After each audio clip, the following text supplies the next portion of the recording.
오늘 말씀 제목은 동산지기인가 주인인가 라는 제목입니다. 동산지기인가 주인인가. 예수님 다시 사셨습니다. 할렐루야. 이 부활의 아침에 우리가 함께 말씀을 통해서 그 부활의 현장으로 가보기를 원합니다. 11절 말씀 보시겠습니다. 11절 말씀 보시면 마리아는 무덤 밖에 서서 울고 있더니 울면서 구부려 무덤 안을 들여다보고 있습니다. 마리아가 지금 어떻게 하고 있습니까? 무덤 밖에 서서 울고 있습니다. 자, 그림이 그려지십니까? 울음소리가 들리십니까? 이 울음은 그냥 울음이 아니라 대성통곡하는 울부짖음입니다. 구부리고 있습니다. 그리고 무덤 안을 보고 있습니다. 소리와 시각과 이 모든 게 다 그려지시는지요? 왜 울고 있습니까? 우리가 그 답을 알고 있지만 이 당시의 마리아의 상황을 한번 들여다보시기 바랍니다. 예수님의 시신이 없어진 겁니다. 무덤에 누워 계셔야 될 예수님이 보이지 않으니 그 얼마나 당황스럽고 허망하고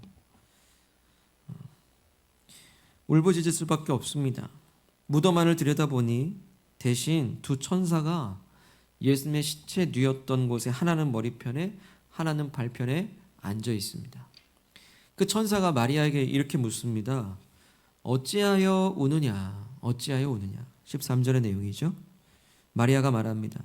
사람들이 내 주님을 옮겨다가 어디 두었는지 내가 알지 못하기 때문입니다 라고 울면서 고백해요.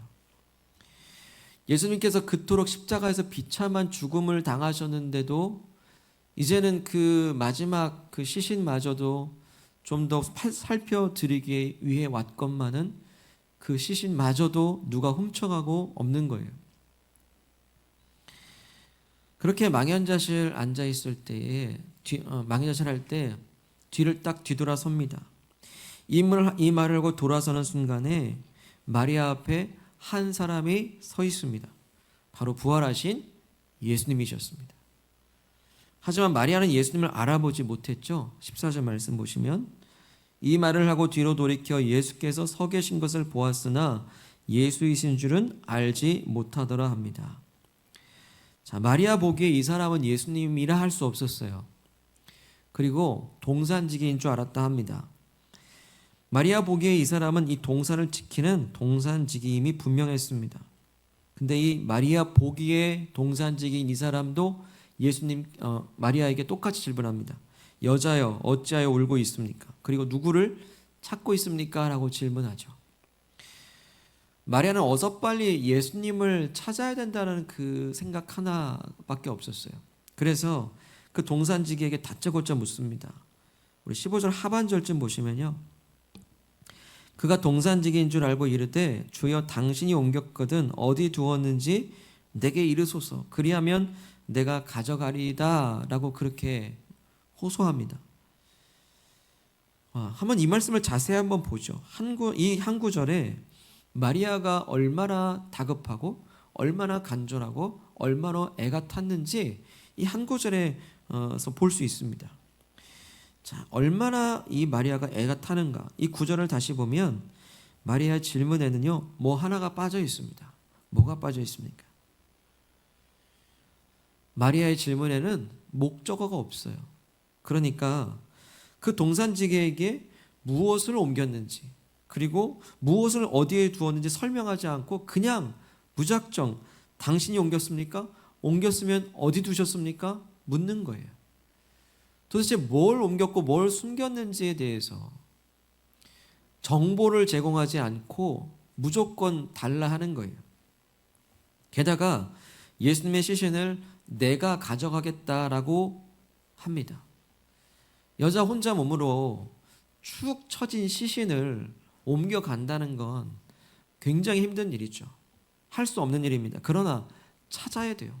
무조건 찾아야 됩니다. 찾으면 가져가겠습니다. 라고 그렇게 다급하게 마리아 보기에 동산지기인 그에게 그렇게 매달리고 있습니다. 마리아의 간절함이 느껴지십니까? 마리아의 그 애타는 심정이 여러분 공감이 되십니까? 한편으로 보면 마리아의 이런 열심과 헌신이 참 돋보여요. 제자들은 다 확인하고 돌아갔습니다. 근데 마리아는 남았어요. 그리고 끝까지 차지하는 그 열심이 돋보입니다. 대체 얼마나 예수님을 사랑했으면 이렇게 예수님의 시신만이라도 찾고자 그렇게 대성통곡하면서 무덤가 여기저기를 헤매고 있을까요? 그런데 여기서 생각해 볼 게 있습니다. 마리아의 문제, 예수님의 시신을 잃어버리고 그 시신을 찾고자 하는 그런 애타고 눈물 나는 그 간절한 상황을 어떻게 하면 해결할 수 있을까요? 그 애타고 간절한 문제가 해결되는 방법은 아주 간단합니다. 아주 간단해요. 무엇입니까? 바로 동산지기가 예수님이라는 것을 알면 끝나는 거예요. 마리아의 모든 문제, 그 간절한 문제는 바로 내 눈앞에 계신 분이 동산지기가 아니라 예수님이라는 걸 알면 그 문제는 문제가 아닌 거였어요. 문제도 아니었습니다. 지금 마리아의 문제는 뭐냐면 내 눈앞에 계신 예수님을 계속 동산지기로 착각하고 있기 때문에 문제가 된 것뿐이에요. 예수님을 지금 눈앞에 두고도 예수님을 몰라보는 그 눈만 한 번만 살짝 밝아져도 이 문제는 문제거리가 더 이상 될 수가 없었던 거예요. 여러분, 우리 인생 문제도 마찬가지입니다. 문제가 계속 커 보이고 문제 때문에 죽겠고 문제가 해결되지 않아서 눈물 흘리지만 정작 그 문제가 아닐 수 있는 것은 내 눈이 지금 예수님을 바라보고 있는가에 있어서 나는 지금 내 눈앞에 살아계신 예수님을 바라보고 있는가에 따라서 문제가 문제로 여겨지지 않아요. 그리고 그건 문제거리도 아니었어요.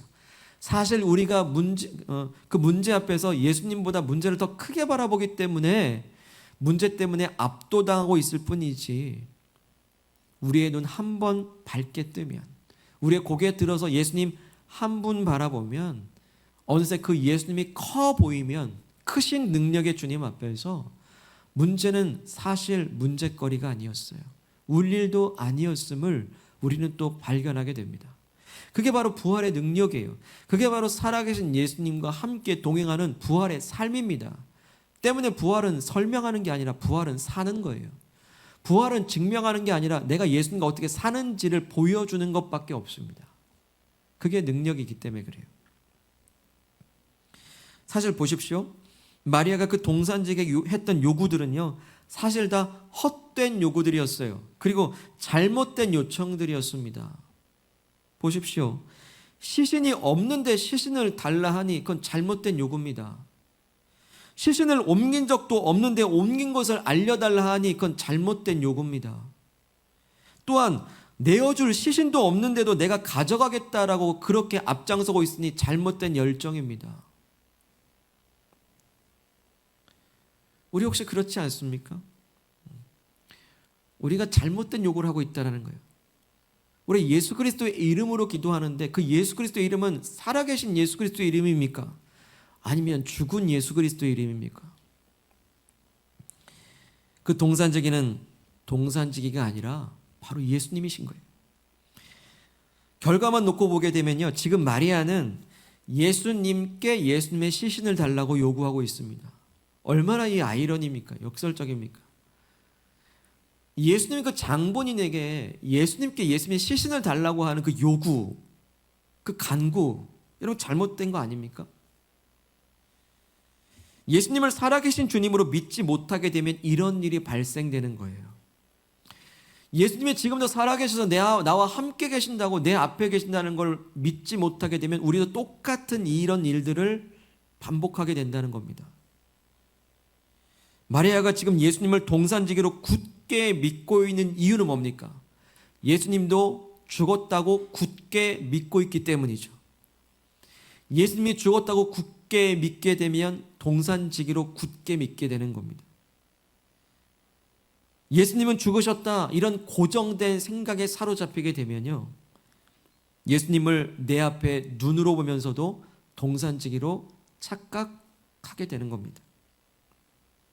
우리도 예수님을 살아계신 내 주님으로 온전히 믿지 않으면요, 예수님을 동산지기 정도로 여기게 됩니다. 동산지기는 주님이 아니죠. 내 수단인 거예요. 동산지기는 주님이 아닙니다. 지금 당장 내 요구를 들어줘야 될 수단의 사람인 거예요. 마찬가지예요. 예수님이 내 삶의 주인이 아니라 동산지기로 보는 사람은 예수님도 내 목적과 내 뜻을 성취하기 위한 수단으로서 여기게 됩니다. 잘못된 광고, 헛된 요구를 드리게 돼요. 그게 바로 죽은 기도겠죠. 마리아는 지금 시신, 아무 생명 없는 죽음을 구하고 있어요. 우리도 죽음을 구할 수 있습니다. 시신 달라고 기도할 수 있는 거예요. 살아있는 응답을 구해야 되는데 시신 달라 할 수 있습니다. 왜요? 예수님이 주님이 아니라 동산지기로 착각하게 될 때. 교회는 어떤 것이 교회입니까? 교회는 또한 예수님이라고 하는 수단을 통해서 무엇인가를 얻어내는 것이 교회가 절대 아닙니다. 교회는 살아계신 예수님을 주님으로 모시고 주님을 주님답게 예배하는 것이 교회임을 믿습니다. 예배를 통해서 지금도 이 자리에 함께 살아계셔서 오신 예수님을, 말씀으로 또한 오시는 예수님을 그 말씀 가운데 내가 순종하겠습니다라고 반응하고 따르고 변화되어지는 삶, 그게 바로 부활 예수님을 경험하는 것, 바로 교회요 참 성도의 모습입니다. 예수님을 통해 내 뜻과 내 목적을 성취하려 한다면 그것은 교회일 수 없고 또한 성도일 수 없습니다. 오늘 마리아도 살아계신 예수님을 눈앞에 모시고도 죽은 예수를 구하고 있으니 이 또한 내 목적과 내 만족을 위한 울부짖음 아니겠습니까? 도대체 왜 울고 있는 겁니까? 무엇을 위해 울고 있습니까? 그래서 오늘 마리아에게 천사들과 예수님이 똑같이 물어보는 질문이 바로 그겁니다. 왜 울고 있어요? 13절 보시죠. 천사들이 이르되 여자여 어찌하여 우느냐? 왜 우냐라는 거죠. 15절 보시죠. 예수께서 이르시되 여자여 어찌하여 우느냐? 도대체 누구를 찾고 있느냐? 예수님이 살아 계신데도 불구하고 마리아는 울고 있습니다. 이게 천사들에겐 이해가 안 되는 거예요. 이게 하나님 나라의 원칙과 법칙 안에서는 이게 이해가 안 되는 질문이거든요. 왜 울지? 예수님도 마찬가지입니다. 예수님이 이렇게 눈앞에 계신데도 불구하고 울고 있어요. 이게 예수님께 이해가 안 되는 겁니다. 왜 우니? 어찌하여 우느냐? 사랑하는 여러분, 오늘 우리는 왜 울고 있습니까? 요즘 왜 울고 계시죠? 지난주 왜 우셨습니까? 하지만 그 울음을 한번 잘 살펴보세요. 그 울음은 누구 앞에서의 울음이었는가를 한번 살펴보시기 바랍니다. 내가 울었던 울음은 동산지기 앞에서 울었던 울음인가? 아니면 내 주 예수님 앞에서 울었던 울음인가? 한번 점검해 보시길 바랍니다. 그 차이가 뭐죠? 주님 앞에서 우는 울음은요, 예수님은 살아계시고 나와 함께 하신다고 믿는 울음이기 때문에 극복해냅니다. 이 눈물을 오직 주님께서만 씻어주실 수 있기 때문에 주님 앞에서 울부짖는 거예요. 다른 데서 울어보세요. 씻어주나 나 몰라라 합니다. 근데 예수만큼은 씻어줄 수 있기 때문에 그 살아계신 주님 앞에서 울 수 있는 겁니다. 그게 바로 주님 앞에서 울음이에요. 주님께서는 이 눈물을 반드시 기쁨으로 변화시켜 주실 것을 믿고 신뢰하기 때문에 지금도 살아계신 내 주 앞에서 마음 놓고 울 수 있는 겁니다. 반대로 동산지기 앞에서의 울음은 뭡니까? 동산지기 앞에서의 울음은요, 예수님을 죽은 것으로 간주하고 우는 한섞인 울음일 뿐이에요. 살아계신 예수님을 마치 죽은 예수처럼 여기고 그냥 울고 앉아 있습니다. 오늘 마리아처럼. 이렇게 되면요, 예수님께 위로받을 필요가 없어져요. 예수님도 내 아픔은 위로 못해. 예수님을 죽은 것처럼 여깁니다. 예수님의 치유와 회복하시는 그 능력을 소망하지 않아요. 그러다 보니까 기도할 필요성도 느끼지 못하죠. 울고 있으면 기도해야 되는데 울고 있는데 기도하지 못합니다. 기도할 필요성을 느끼지 못하는 상태, 예수님이 주님이 아니라 동산지기가 된 것입니다. 너무 슬퍼서 기도할 수 있는 힘이 없는 때는 다른 얘기죠. 그때는 주님이 대신 울어주십니다. 살아계신 주님께서 나와 함께 하셔도 내 대신 울어주세요. 그리고 기도할 수 있는 힘을 조금씩 회복해 가십니다. 그러나 의심하는 울음, 그 어떤 것도 내 상처 위로할 수 없다는 그 의심의 울음은요, 주님이 아니라 동산지기로 여기는 겁니다. 이처럼 예수님을 수단으로 여기거나 아니면 아무런 영향력이 없다라고 느끼는 상태. 그건 바로 예수님이 주님이 아니라 동산지기로 여기는 상태입니다. 그렇다면 예수님이 동산지기 아닌 진짜 예수님 내 주님으로 모시려면 어떻게 하면 될까요? 진짜 내 삶에 살아계신 주님으로 우리가 늘 모시고 살려면 어떻게 하면 될까요? 오늘 마리아가 내 앞에 계신 분이 동산지기에서 예수님으로 딱 알게 된 결정적 계기 한 가지가 있습니다. 우리 16절 말씀 읽겠습니다. 시작. 예수께서 마리아야 하시거늘 마리아가 돌이켜 히브리 말로 라보니 하니 이는 선생님이라는 말이라. 아멘. 바로 예수님께서 마리아의 이름을 마리아야 이 한마디 불러주신 그 순간에 마리아는 내 앞에 계신 분이 진짜 예수님이라는 사실을, 진짜 내가 그토록 찾던 내 주님이라는 사실을 그때 깨닫고 알게 됩니다. 그래서 그녀도 습관처럼 늘 내 이름 불러주셨던 그 이름에 익숙하여 라보니 하면서 늘 부르던 이름으로 예수님을 부르죠. 어떻게 이름 한번 불러줬다고 갑자기 눈이 팍 뜨일 수 있을까요? 그 이유가 있습니다. 요한복음 10장 27절에 보면요, 예수님이 이렇게 말씀하셨습니다. 내 양은 내 음성을 들으며 나는 그들을 알며 그들은 나를 알고 따른다라고 말씀하십니다.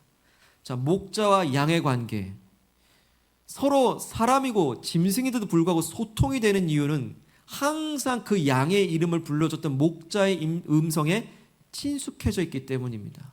그래서 꼴을 먹이면 먹이는 대로, 그리고 가자 하면 가는 대로 따라가는 거예요. 오늘 마리아는요, 그렇게 울부짖음 속에서 한 음성을 듣는데 늘 언제나 내 이름을 불려주셨던 마리아야 그 음성이 그토록 늘 따라다니던 내 목자 예수이셨던 거예요. 그렇게 마리아는 한 마리의 어린 양이었던 겁니다. 그러니 마리아야 이름 한번 불러도 이 음성이 내 주님이라는 것을 금세 알아차리게 된 겁니다. 여러분 바쁘시죠? 분주하죠? 힘들죠? 예수님 생각할 겨를도 없이 살죠? 하지만 부활을 산다는 건 그 분주함 속에 내 이름 석자 불러주시는 예수의 음성을 듣는 것임을 믿으시길 바랍니다. 그게 부활을 느끼는 거예요. 예수님이 죽은 예수가 아니라 살아 계신다는 걸 그 내 이름 불러준 그 순간 알게 됩니다. 그저 예수님이 내 이름 한번 불러주시면 이미 우리는 아는 거예요. 아, 예수님은 살아 계시는구나 찬송할 수 있습니다. 나는 예수님을 따라가는 양이기 때문에 예수님이 내 이름 불러주시면요, 나는 그 음성이 예수님의 음성이라는 걸 금세 알아차릴 수 있습니다. 그래서 살아계신 예수님을 경험한다 이 얘기는요, 내 이름 부르시는 예수의 음성을 언제나 매일매일 어떤 상황에서도 듣는 것입니다. 사랑하는 여러분, 너무 곤고함과 큰 고난과 낙심 속에서 기도가 안 나올 때가 있습니다. 사실은 그때는 기도하기보다 내 이름을 불러주시는 주님의 음성을 들을 때입니다. 문제를 해결할 방법이 보여야 뭔지 기도도 하죠. 때로는 문제를 해결할 방법이 아예 보이지 않기 때문에 기도가 막연해지는 거예요.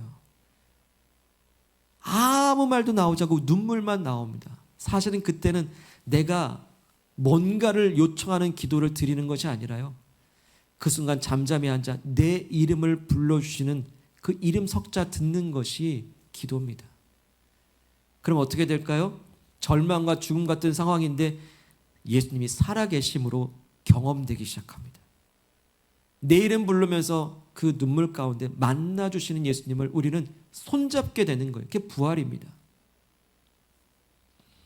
사랑하는 여러분, 우리는 예수님을 마치 과거에 유명하고 위인, 그러나 지금은 죽어있는 그런 사람을 기리는 사람들이 아닙니다. 보통 기린다고 그러죠. 기념한다고 그러죠. 우리는 과거에 훌륭했던 사람, 지금은 죽어있는 사람을 어떤 예배하는 형태로 기리거나 기념하는 사람들이 절대 아닙니다. 우리는요, 지금도 살아계셔서 오늘 내 이름을 직접 불러주시는 예수님의 음성을 매일매일 듣는 사람임을 믿습니다. 그게 그리스도인인 거예요. 그래서 예수님을 오늘도 만나고 내일도 만나는 사람들, 바로 나는 그리스도인입니다. 그처럼 예수님이 내 이름을 불러주실 때 마리아처럼 나도 예수님이 살아계신다, 눈이 뜨이게 됩니다. 그때 눈이 뜨여요. 그 살아계신 주님 앞에서 어찌 예수님을 동산직이라고 계속 부르시겠습니까? 그럴 수 없습니다. 네, 주님, 당신은 나의 예수님이십니다. 고백할 수밖에 없습니다.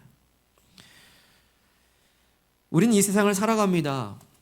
이 세상 살아갈 때 과연 이 세상살이 속에서 내 이름 한번 진실하게 불러주는 사람들 여러분 만나셨습니까? 만났다면 복이고 만나시기를 또한 축복합니다. 그런데요, 이 세상 살다 보면 내 이름 기억해 주는 사람 보면요, 그런 관계들을 한번 살펴보면 대개는 이해관계가 있기 때문에 내 이름을 기억해 줘요. 저 사람이 내게 이득이 있는가 아닌가를 따라서 내 이름을 휴대폰에 저장하기도 하고 아니기도 합니다. 그게 세상 아닙니까? 내 핸드폰에 저장이 된 많은 사람들 중에 정말로 때로는 진짜 진솔하게 식사 한번 할 사람이 없다라는 거 여러분 느끼시잖아요. 왜일까요? 많은 이해관계와 이득을 따라서 맺어진 관계들이 그 속에서 우리는 살아가게 되는 거예요. 그래서 나도 그 누군가에게 내 이름 한번 불려지기를 원해서, 그 누군가에게 내 이름이 기억되기를 원하기 때문에 나도 그렇게 발버둥 치면서 예수님을 동산지기 삼아서 이거 달라 저거 달라 구하고 있는 건 아닐까요? 정작 예수님께 시신을 구하고 있는 건 아닐까요? 정작 예수님께 죽은 예수처럼 살아계심을 믿지 못하고 그저 내 목적과 내 욕심 가득한 그 죽음의 기도를 드리고 있는 건 아닐까요? 그걸 성경에서는 중언부언의 기도라고 얘기합니다. 의미 없는 기도, 영혼 없는 기도, 아무런 진실함이 없는 욕심 가득한 기도, 시신을 구하고 있는 거 아닐까요? 그러나 바로 그때 내 이름을 있는 그대로 내 이름 석자로 살아온 인생이 거기 다 담겨 있지 않습니까? 그 이름 하나에 내 인생이 담겼고 내 눈물이 담겼고 지금 그 이름을 지키며 살아가고 있고 어느새 살아가다 보니 내 이름 석자 불려지지 않는 누군가의 직함으로 살아가고 있는 누군가의 어떤 역할이 내 이름이 되어져서 나를 그냥 정체성이 그냥 그렇게 되어져 버린 상황을 살아가는 내 상황 가운데 주님은 내 이름, 가장 원형의 이름을 불러주십니다. 마리아야, 누구누구야, 재석아 불러주십니다. 예수님의 모든 사랑을 담아서, 예수님의 모든 긍휼을 담아서, 예수님의 그 모든 것을 담아서 마치 전부인 것처럼 저와 여러분들의 이름 한 분 한 분의 이름을 사랑 담아 불러주십니다. 그 사랑의 음성이 내게 따뜻하게 들려질 때 어찌 내가 내 욕심의 기도를 하겠습니까? 어찌 내 헛된 간구를 드릴 수 있겠습니까? 내려놓습니다. 주님, 내 집착 내려놓고요, 욕심 내려놓습니다. 주님 한 분이면 됩니다. 아멘이십니까? 예, 주님, 예수님은 동산지기가 아니었네요. 네, 주님이십니다. 마리아처럼 고백하기를 소망합니다. 오늘 예수님은 또한 저와 여러분들에게 묻고 계십니다. 어찌하여 울고 있느냐? 왜 우니? 왜 울었니? 여러분 요즘 왜 울고 계십니까? 어떤 고난 때문에, 아니면 어떤 외로움 때문에, 아니면 어떤 괴로움 때문에 혹시 울고 계십니까? 예수님이 그런 우리에게 찾아오셔서 이상히 여기십니다. 내가 살아서 너와 함께하고 있는데 왜 그렇게 울고만 있니? 너는 왜 내가 죽은 것처럼 울고 있는가? 너는 왜 내가 죽은 것처럼 홀로 있다라고 여기는가? 너는 왜 내가 너를 떠난 것처럼 인생의 무덤가를 그렇게 홀로 헤매고 있는가를 우리에게 이상히 여기며 물어보십니다. 그리고 말씀하십니다. 나는 동산직이 아니다. 너의 주인이다. 너의 목자다 말씀하십니다. 나는 과거의 어떤 인물처럼 죽은 예수님으로 기림을 받는 대상이 아니다. 그러니 너는 이제 눈물을 멈추고 바로 너의 눈앞에 서 계시는 부활의 예수를 바라보고 예배하고 찬양하라 우리에게 도전하십니다. 사랑하는 여러분, 부활의 아침이 밝았습니다. 더 이상 이제 죽은 시신 구하기를 멈추시고 또 예수님이 여전히 죽어 계신 것처럼 예수님을 눈앞에 두고도 서럽게 울기를 이제 멈추시고 오늘도 살아계셔서 내 이름을 가장 진실하게 불러주시는 참 목자 되신 그 예수님의 그 음성을 가장 크게 듣는 저와 여러분들 되기를 소망합니다. 그리하여 예수님을 동산직이 아니라 내 진짜 주님으로 믿고 따라가실 때 매일매일의 삶에 부활은 이런 것이구나, 부활의 주님을 만나는 감격과 기쁨이 우리와 모두와 함께 하시기를 주님의 이름으로 축복합니다. 사랑하는 여러분, 이 시간 말씀 부여잡고 기도합시다. 나를 붙드시는 하나님의 은혜가 있습니다. 그런데도 불구하고 우리는 어쩌면 이 세상이란 무덤가를 그렇게 방황하며 울며 헤매고 있는 것은 아닙니까? 일터로 나가는 것이 우리에게 너무나 부담일 때가 있고, 너무나 치열한 쳇바퀴 같은 삶 속에서 내가 마치 어떤 조직의 부품이 된 것처럼 내 이름이 점점 지워지는 것을 느끼고 내 존재감에 대해서 너무나 허무감이 느껴지는 그 순간, 내가 그토록 믿었던 예수님마저도 어느새 의심의 구름이 덮여서 마치 죽은 예수처럼 여기고 이 세상이란 무덤을 그렇게 울며 불며 방황하고 있는 우리의 모습은 아닌가. 주님, 내가 그렇게 우는 자였습니다. 때로는 이 세상이란 무덤 속에 내 이름 하나 그렇게 기억되기를 바라고 그 누군가 내 이름 불러주기를 그토록 찾아 헤매다가 그 이름이 기억되기 위해서 나도 예수님을 내 욕심과 내 목적의 성취를 위해서 그렇게 무엇 달라 이것 달라 구하고 있었던 것은 아닐까요? 정작 예수님의 시신을 구하고 있었던 우리의 욕심 가득한 조급함과 다급함과 집착의 기도는 또 아니었을까요? 이 시간 주님 앞에 회개하며 나아갑시다. 살아계신 예수님을 죽은 예수처럼 여기고 그렇게 울며 방황했으며 예수님을 그저 동산지기로 여겨 수단으로 여겼던 나의 욕심 가득한 죽은 시신과 같은 기도의 허탄함을 용서하여 주시옵소서. 우리 합심하여 기도하겠습니다. 오 하나님 아버지, 이 시간도 회개하며 나아갑니다. 내가 그런 사람이었습니다. 주여 불쌍히 여겨 주시옵소서. 아버지, 세상이란 무덤가를 그렇게 우리를 헤매고 다녔습니다. 주여 용서하여 주시옵소서. 살아계신 예수님을 살아계신 주님으로 환영하지 아니하고 인정하지 아니하고 네 욕심 가득한 죽은 시신과 같은 우리 연약함을 불쌍히 여겨 주시옵소서. 오 하나님, 우리 허탄한 요구와 허탄한 간구들을 용서하여 주시기를 간절히 원합니다. 살아계신 주님을 늘 바라보며 나아가게 도와주옵소서. 살아계신 예수님을 온전히 붙잡고 나아가게 하여 주시기를 원합니다.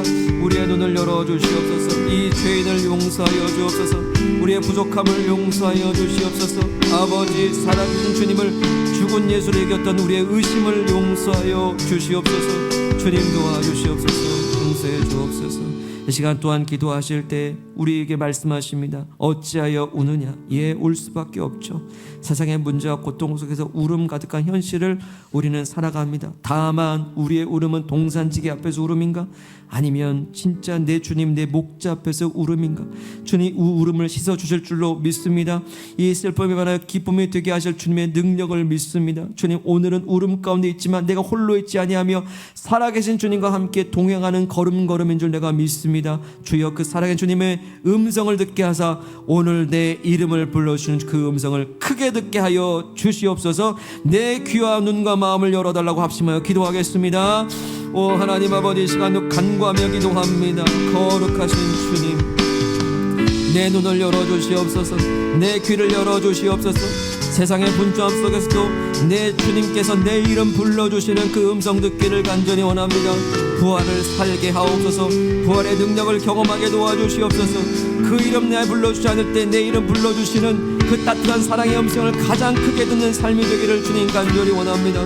살아계신 주님, 그래서 나를 만나주시는 주님, 그 살아계신 주님께서 나와 함께 하시어 오늘도 내 이름 불러주시니 그 이름과 함께 아버지 주님의 이름의 능력으로 담대히 걸어 나아갈 수 있도록 주여 붙잡아 주시기 원합니다. 주여 도와주시옵소서. 감사합니다. 주님, 하나님 아버지, 지금도 살아계시어 우리와 동행해 주시는 그 은혜를 인하여 찬송과 감사를 드립니다. 어쩌면 우리는 이 세상이라는 무덤가를 그렇게 헤매고 다니던 사람들이었습니다. 죄악의 무덤가를 우리가 분별하지 못하고 그렇게 우리도 헤매며 방황하며 살았던 사람들입니다. 그러나 그 무덤가에서 주님은 살아계시어 나를 만나주시고 그 못 박힌 손과 발로 나를 품어 걸어오시니, 오 하나님 아버지, 나도 주님과 함께 살았습니다. 나도 주님과 함께 구원받았습니다. 난 하나님의 자녀가 되었습니다. 주님께서 우리의 이름을 불러주십니다. 이 무덤과 같은 현실 속에서, 분주한 상황 속에서, 주님, 세상의 문제들의 큰 소음들이 나를 그렇게 괴롭히는 그때 이제 내 이름을 따뜻하게 사랑으로 불러주시는 그 사랑의 음성을 매일매일 들으며 살게 하여 주시옵소서. 양은 목자의 음성을 안다 했습니다. 주님은 나의 목자가 되십니다. 주님은 나의 동산지기가 아니라 나의 주님이 되십니다.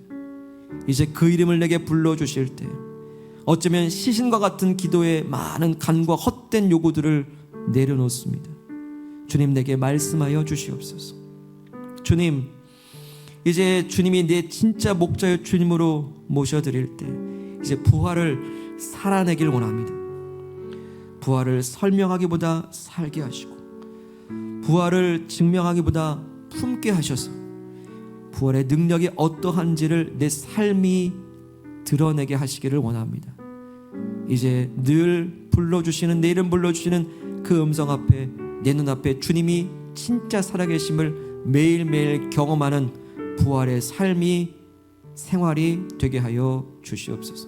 그래서 내 안에 계신 그 부활 예수님이 그 누군가에게도 나의 예수님 될 수 있도록 나를 통해 그 생명이 흘러가게 하옵소서.